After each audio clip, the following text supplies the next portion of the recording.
मंडळी, ही भाजी पाहिली का तर अगदी जबरदस्त अशी ही तोंडलीची भाजी आहे। तर करायचं काय आहे, पाव किलो तोंडली घेतलेले, स्वच्छ धुवून घ्यायची आणि सुती कपड्याने पुसून घ्यायची। त्यानंतर गोल अशा चकल्यामध्ये कट करून घ्या किंवा थोडेसे तिरक्यामध्ये कट करून घेतले तरी सुद्धा चालेल।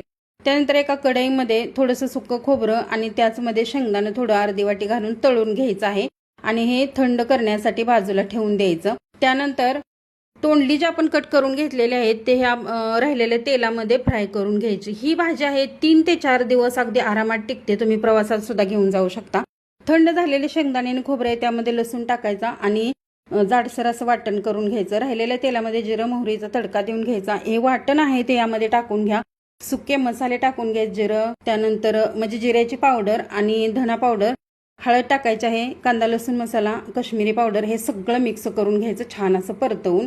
त्यानंतर जे चवीनुसार मीठ घालून घ्यायचं आणि जे